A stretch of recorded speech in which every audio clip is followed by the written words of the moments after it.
I am California of the past. I am California of the past. I I am am California of the past.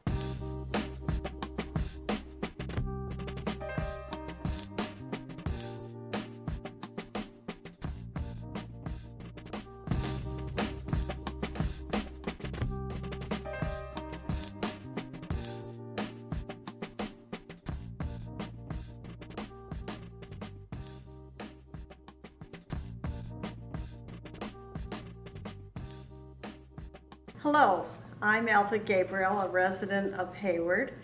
Today I'm going to be talking to you about a real long-time resident of Hayward, Mrs. Lola Measles, better known to us as Lola.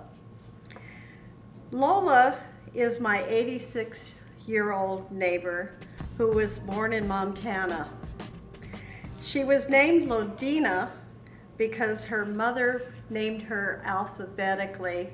I don't know if she skipped every other letter of the alphabet, but she had 13.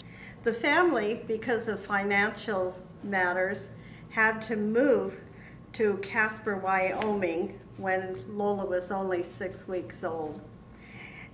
They moved there because they had the opportunity to live on a farm and become self-sufficient by farming and raising cattle. I'm going to read to you some of the things that she has described to me.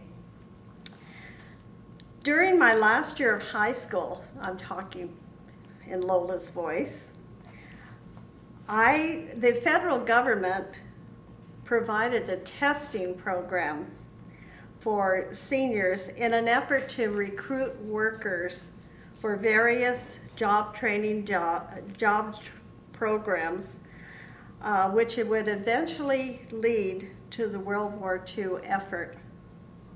I scored high in mechanical areas, and after graduation, I was thrilled to be offered further training at the vocational school in Laramie. While there, I learned many skills. I learned how to weld and rivet and some electronics that would fit my job, not the computer generation.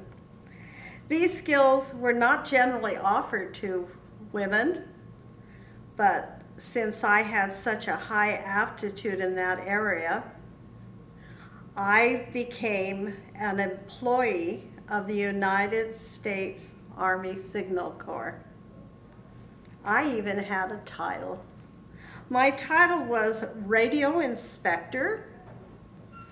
I was a transmitter installer, and I inspected the water seals on tanks so that when they went from land onto the water, they didn't sink or leak.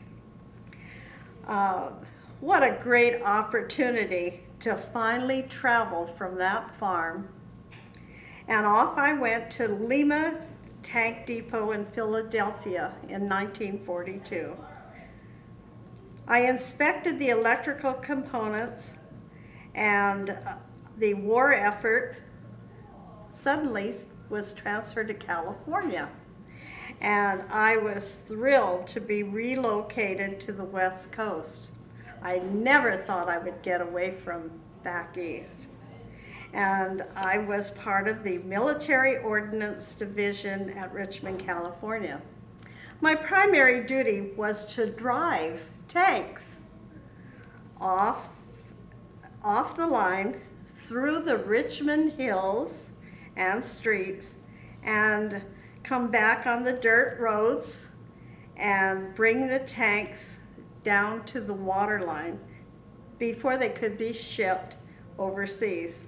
I really felt I fit the World War II Rosie the Riveter image with the little bibbed overalls that I borrowed from the men. I was one of the only women working in that division, and I love the idea of putting my wrenches and things in these. It was an exciting job, even though at times it had some problems. Allow me to tell you one of the stories of testing a tank during low tide in the Richmond Bay.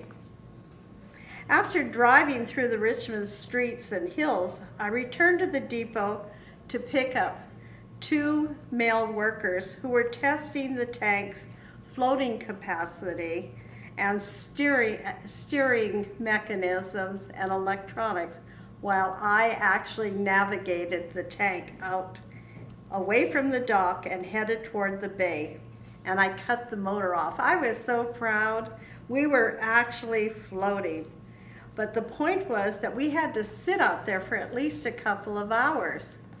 And we sat, and it started to get a bit chilly. Richmond Bay gets pretty cold, and these tanks were not lined. And we sat there and waited, and then we said, well, we've been here long enough, let's drive back.